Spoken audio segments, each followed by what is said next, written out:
16 years ago this week, President Ronald Reagan died.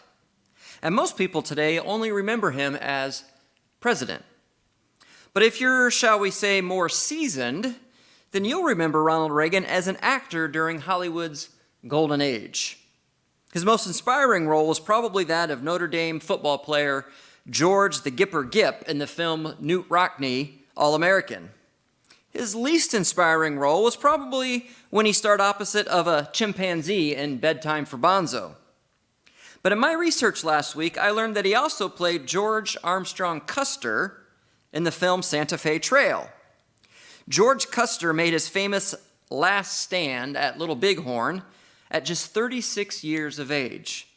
But he packed a lot into those 36 years, both good and bad. George Custer was born December 5th, 1839, in New Rumley, Ohio, and his personality was larger than life from the beginning. The poor little guy had to get a tooth pulled at just 4 years old. But as his father recalled, he didn't even cry. And he skipped home telling his father that he was so tough that there was no one he couldn't lay a whooping on. George loved playing practical jokes on his family members. And the practical joking continued when he enrolled in West Point. No one thought that George Custer would ever amount to anything as a military officer. He graduated in 1861 as the GOAT of the class, as the lowest ranking cadet. With the record he compiled at West Point under normal circumstances, he would have been sent to some obscure post to languish for the rest of his military career. But lucky for Custer, the Civil War had just broken out, and the Union Army was in desperate need of young officers. And Custer did not disappoint. As a cavalry officer, he was fearless in battle. Some would say reckless. Tradition has it that 11 horses were shot out from underneath him. Never one to shy away from the camera, the handsome, mustachioed officer carefully crafted his public image.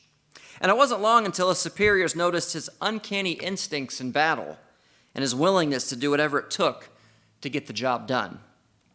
Then, in June of 1863, George Custer was promoted to brigadier general. He was the youngest general in the Union Army at just 23 years of age, earning him the nickname Boy General. Can you imagine? And Custer picked the gaudiest general's uniform available. Some said it was a sign of his vanity, but Custer insisted on standing out on the battlefield for his men to see him leading the charge from the front. He refused to send others to do what he wasn't willing himself to do. But it was at Gettysburg that General Custer made a name for himself as he squared off against Jeb Stuart. Despite being outnumbered, Custer's brigade withstood charge after charge from Stuart's cavalry. Running out of ammunition, Custer's men repelled the Confederates in vicious hand-to-hand combat.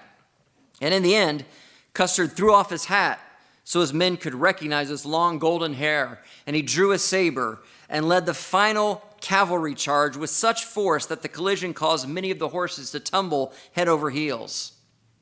Out of the 400 men in Custer's brigade, 247 were lost. But they forced Stuart to retreat. And it was the beginning of the end for the Confederate Army. The next year, Custer's cavalry blocked General Lee's final retreat. And General Custer was present at Lee's surrender at Appomattox Courthouse. As a matter of fact, the table on which the surrender was signed was gifted to Custer for his gallantry in battle, and it sits on display at the Smithsonian Institute today. And George Custer became a national hero. But the life of a military officer was much less glamorous after the war, and Custer's leadership ability started, some would say, to wane. Custer was assigned to the western frontier to defend America's interest against the Indians. Actually, they were pushing the Native Americans off their own land as America continued to expand. And this is when Custer's reputation began to suffer. No one wanted to be on the western frontier, including Custer's men. So he had to brutally discipline his band of malcontents to keep them in line. And he was criticized for shooting deserters without a trial. Then he viciously ransacked an Indian village in Cheyenne that resulted in the death of more than 40 women and children. These were some dark times in American history that happened with remarkable frequency. And of course, there was the incident at Little Bighorn in Montana. There's still a debate raging today over who's to blame for Custer's defeat there. Some believe that Custer led an irresponsible, foolhardy charge against the enemy, while others argues that he had no choice considering the orders he had been given. But one thing's for sure, in the end, Custer and every one of his men were cut down at the hands of the Lakota Sioux, including Custer's two younger brothers, his nephew, and his brother-in-law. The nation was shocked at the news of Custer's spectacular defeat. Some would say Custer deserved it for raiding and pillaging so many Native American settlements. But in the following years, his devoted wife, Libby, worked tirelessly to rehabilitate his public image through books and public lectures. Buffalo Bill Cody even incorporated a reenactment of Custer's last stand into his Wild West shows. And over time, Custer was reborn as one of our nation's greatest tragic heroes. But did he deserve that? What's the verdict on George Armstrong Custer, and how should history judge him? His skill as a military officer and his courage as a warrior are undeniable, but his vain, attention-seeking recklessness cannot be ignored, nor his brutality. He played a crucial role in the Union Army's victory in the Civil War, but he suffered perhaps the most infamous defeat in American history. And we're not going to downplay the Indian massacres in which Custer participated. Like many military officers of that time, Custer had some ugly stains on his resume. It was bad, and the Native Americans hated him. So we're not going to glorify George Custer today. Yet despite all this, Custer is a compelling case study in historical leadership that cannot be ignored. He was considered a military genius among his contemporaries, both friends and foes alike. And despite displaying recklessness, brutality, and extreme TIMmaturity at times, he inspired undying loyalty among those he led. But does effective leadership in the hierarchy of our world equate good leadership in Jesus' hierarchy? Would George Custer live up to the expectations of the Apostle Paul? Well, let's find out. Because in today's passage, the Apostle Paul painted a portrait of a good Christian leader for his protege, Timothy. So go ahead and take out your Bible and turn to 1 Timothy chapter 3. You can also pull up the passage on your smartphone or tablet. And we're going to look at 1 Timothy chapter 3.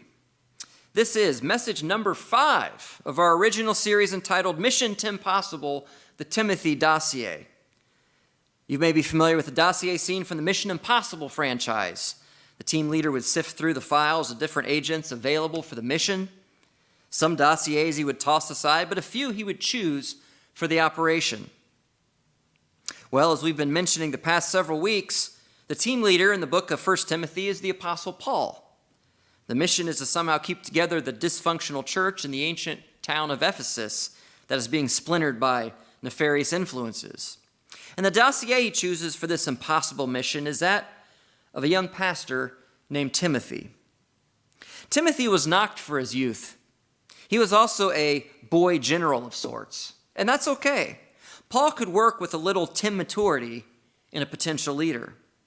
But of all the characteristics of a good leader that Paul laid out in today's passage, there was one upon which all others were built.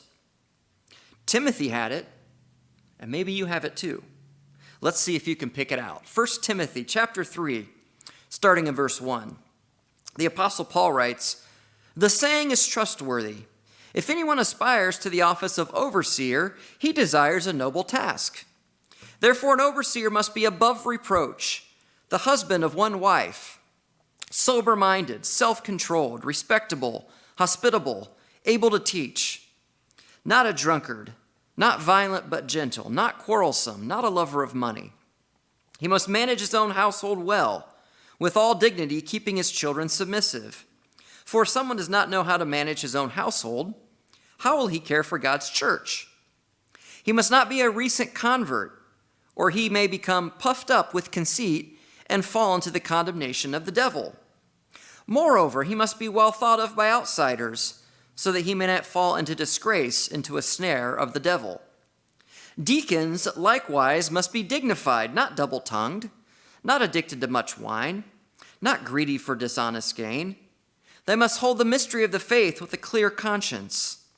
And let them also be tested first, then let them serve as deacons if they prove themselves blameless. Their wives likewise must be dignified, not slanderers, but sober-minded, faithful in all things. Let deacons each be the husband of one wife, managing their children and their own households well. For those who serve well as deacons gain a good standing for themselves, and also great confidence in the faith that is in Christ Jesus. I hope to come to you soon, but I am writing these things to you so that, if I delay, you may know how one ought to behave in the household of God, which is the church of the living God, a pillar and buttress of the truth. Great indeed, we confess, is the mystery of godliness.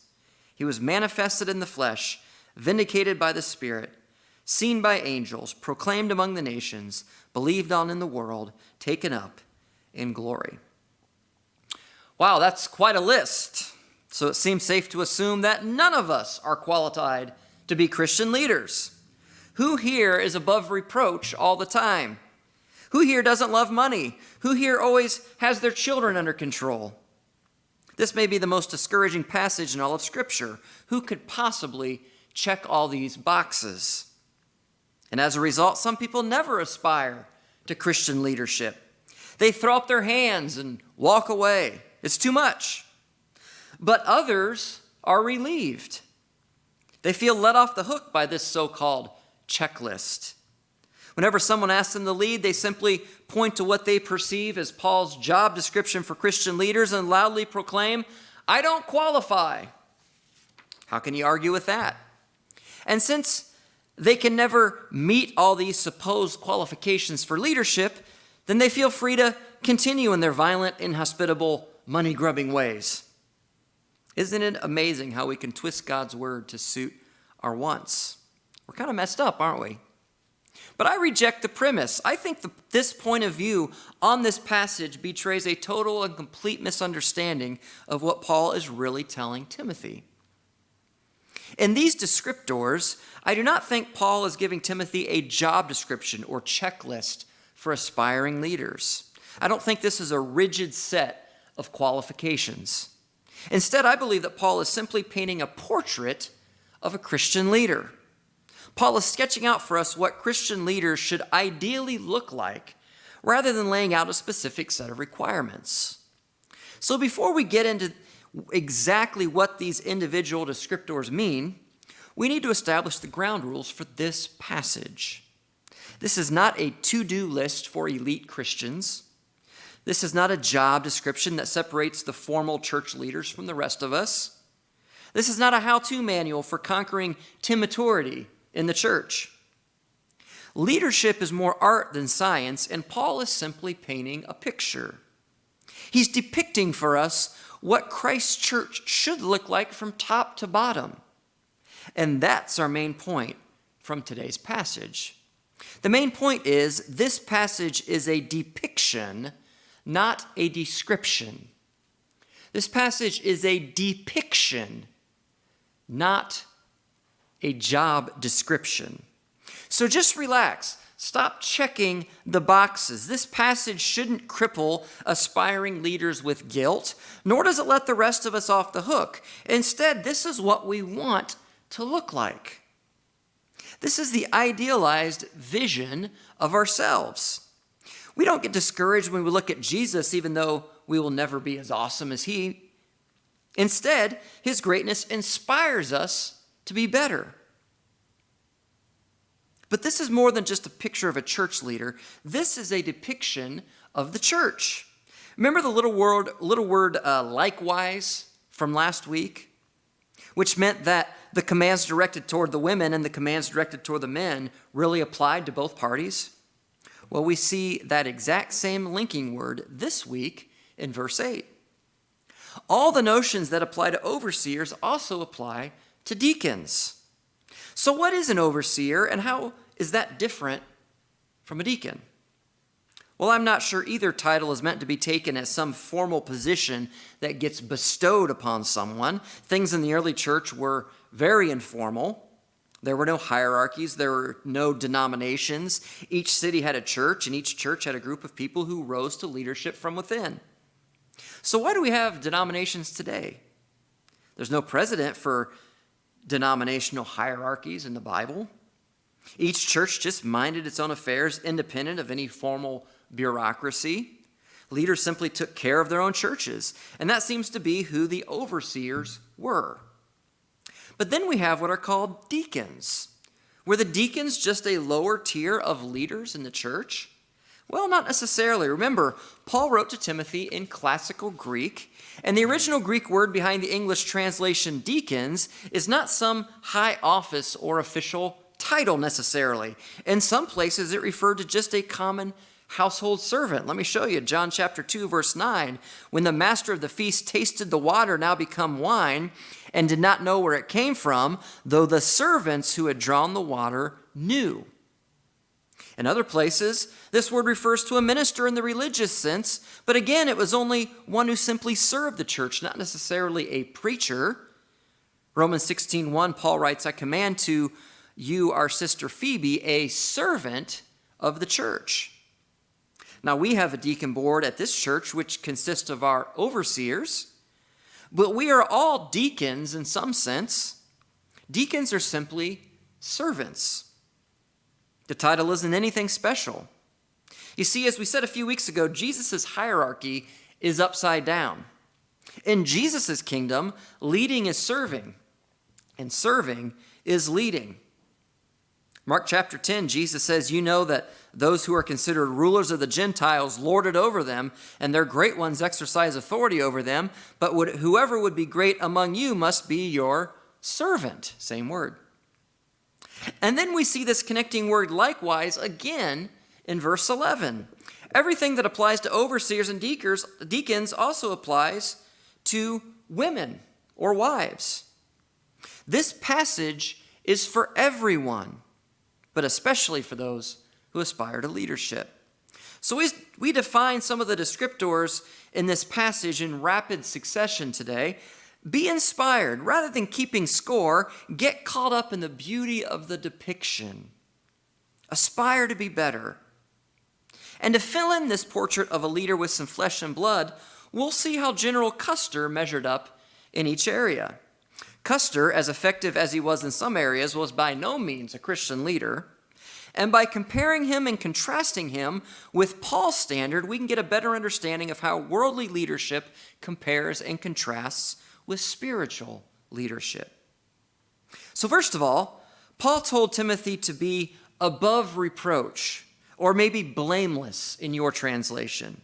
And I like this word. It doesn't mean perfect, thank goodness. It means uncatchable. In other words, there's nothing embarrassing going on to be caught in the act doing. Well, that certainly didn't describe George Custer. He received a record-setting 726 demerits at West Point for being caught in the act of doing something stupid. Paul also said that a leader should be the husband of one wife. Now, some have tried to use this to say that divorced people can't serve as leaders and other things like that, but that's a huge stretch. Let's just take this phrase at face value. Literally, it could be translated as a man of one woman. There's one woman in his life, and that's it. It's as simple as that. There's no need to make it complicated. And Custer was a mixed bag in this area. He absolutely adored his wife Libby. He considered her his soulmate. However, there was rumors that he had an Indian mistress when he was out on the plains. But I'm not going to believe those rumors necessarily because Custer loved his wife. Once during a particularly difficult time, he was so concerned about her well-being that he went AWOL just to check on her and was court-martialed for it. The depth of their relationship was legendary. Next, Paul says that he should be respectable, the Christian leader. This is the same word for modesty that we saw last week. A leader doesn't try to draw attention to himself by outward means. Well, Custer probably fell pretty short here. He loved being a media personality. He would invite journalists to come along on the missions just for publicity. Then Paul talks about being hospitable. In the original Greek, this is a compound word. Have you ever heard of the term frenemy? It's kind of like that, except it's a combination of the words friend and stranger, or franger, maybe. It's someone who's good at making strangers feel like friends in the church. And Custer probably would have been good at this. He was described as affable and charming, and he made a lifelong friendship with pretty much everywhere he went. Paul also used several terms that show he was cautious of hotheads. Men in particular seem to struggle with this problem, but real men don't yell and scream and blow up all the time. That's what toddlers do. It's a sure sign of TIMmaturity. So we have to learn to get angry without losing our cool. And while Custer was known for his emotional outbursts, at least he saw the futility of it. He ordered those under his command to refrain from angry profanity. In his opinion, angry outbursts of blasphemy showed a lack of discipline, although Custer was known to give his men a liberal education in vulgarity from time to time. Paul was also very concerned that his leaders were not drunkards.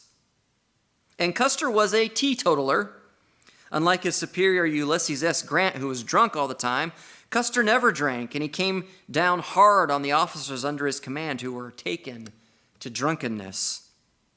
And Paul saw the danger of money. If someone loved money, then he simply couldn't be trusted. Early churches often took up collections for the poor, and the people who handled that money had to be of the highest integrity because no one would ever know if they stole some of it. One time, Custer, quote-unquote, confiscated a prized racehorse from a Virginia stable to ride in the Victory Parade in Washington, D.C. It was worth hundreds of thousands of dollars in today's money. Instead of returning the horse to its rightful owner as he was ordered to do, he hid the horse so he could ride it later in a race. And then the horse suddenly died, so that's not good. Paul also talked about the importance of overseers not being recent converts. Custer was a very young man when he was put in command, and it seemed to have worked out for his career, but often this is not the case. Timmature believers tend to make commitments that they cannot keep, and when they cannot keep their commitments, the reputation of the church suffers among outsiders. So Paul commanded people to serve for a while before they made any big commitments. He also talked about the family life of both overseers and deacons. They needed to manage their household well. If their children don't respect them, then why should anyone else? Well, George Custer had no children, so I guess he's off the hook for this, but there's something we have to be very careful about here. Men can guide their children, but they cannot control them. Sometimes, no matter how good a father may be, his kids just don't turn out right. And you can't hold this against them. So when you put all this together, we get Paul's portrait of an ideal leader. And it's a good thing that this is merely an ideal depiction of a leader and not a job description, because no one can check all of these boxes. No one displays all of these characteristics all the time. It's simply impossible. But remember when we talked about one characteristic that all effective leaders share? If you look closely at this passage, then you'll find one characteristic upon which all the other traits are built. We may struggle from time to time with our family, our marriage, our respectability, and our hospitality, but there's one characteristic that is foundational and non-negotiable. It's right at the beginning of our passage, and if you blink, you'll miss it. It's so basic that you might not normally recognize it, despite the fact that Paul introduces it with the words, "This saying is trustworthy." Paul simply states at the beginning of this passage, if anyone aspires to the office of overseer, he desires a noble task. Before Paul talks about dignity, drunkenness, family, or money, he makes this comment about aspiring and desiring to lead. True leaders want to lead. This must come first, and it's the basis for everything else. So what exactly does Paul mean by aspiring and desiring to lead? Well, both words have a very strong connotation in the original Greek language. Aspire means to reach for something. In some places, it's even translated as covet. It's used to talk about an unhealthy longing for money. 1 Timothy 6:10, Paul writes, "For the love of money is a root of all kinds of evils. It is through this craving that some have wandered away from the faith and pierced themselves with many pangs." And this word's also used about a unhealthy or a healthy longing for heaven. Hebrews 11:16, it says, "But as it is, they desire a better country, that is, a heavenly one." And so this word is very powerful. And desire in this passage has an even more powerful connotation. Look how it's used elsewhere to describe crippling hunger. Luke 16:21, it says, "He desired to be fed with what fell from the rich man's table." Look how it's used to describe burning lustfulness. In Matthew 5:28, Jesus says, "But I say to you, everyone who looks at a woman with lustful intent," there's the word, "has already committed adultery with her in his heart." And so this is a very potent word as well. And while the other characteristics of a leader may wane, this one seems to be immutable among all true leaders, even those who display some TIMmaturity. Leaders have a burning desire to lead, which in the Christian context means they have a burning desire to serve. And that's our application from today's passage.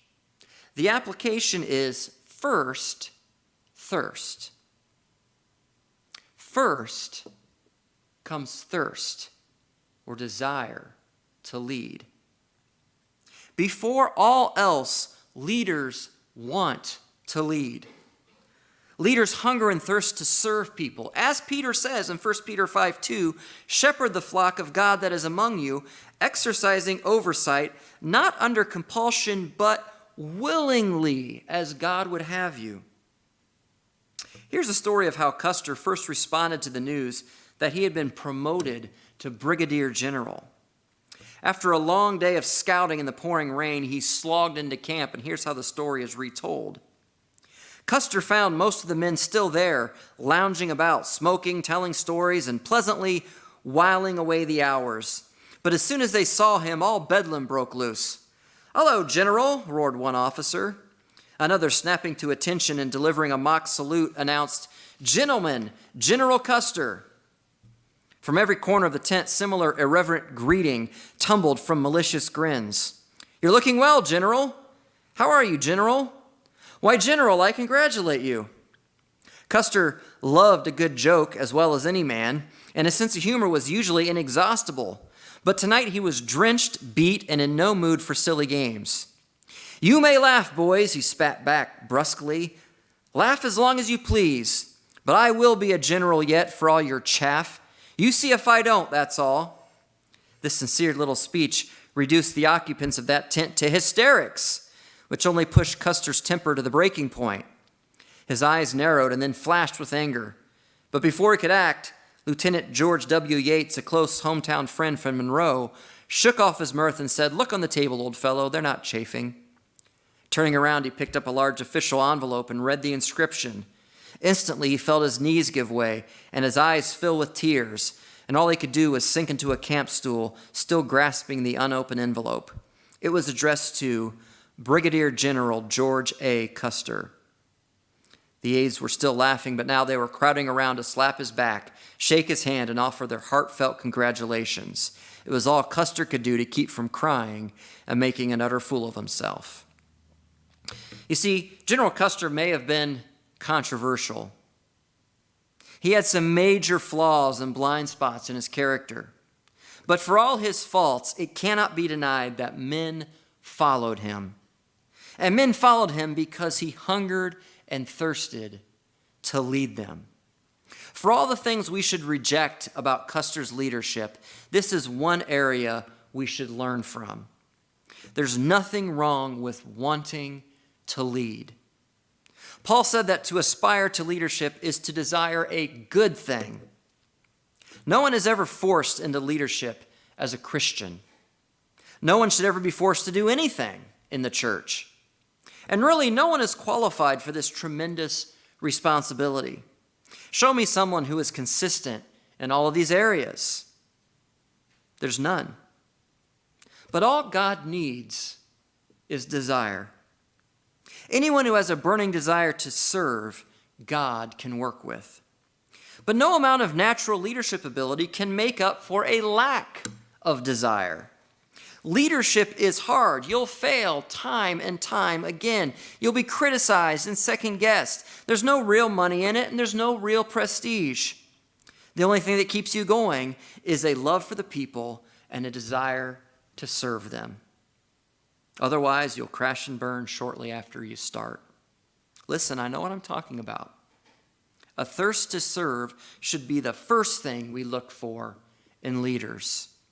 Forget the high-powered executive types. Forget the charismatic personalities. Give me a blue-collar guy who actually wants to be there. God can work with a guy who's got a temper. God can work with a guy who makes mistakes and fails time and time again. God can work with a guy who struggles with TIMmaturity. But if he doesn't really want to be there, then there's not much God can do for him. This passage is not a job description for church leaders. It's Paul's ideal depiction of the church. But none of these descriptors matter much if first there's no thirst.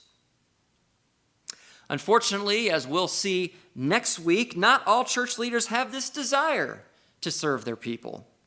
And Paul predicted that their selfishness is only going to get worse as time goes on. But we don't have to participate. So read 1 Timothy 4 this week and come back next Sunday as we learn how to become TIMmovable.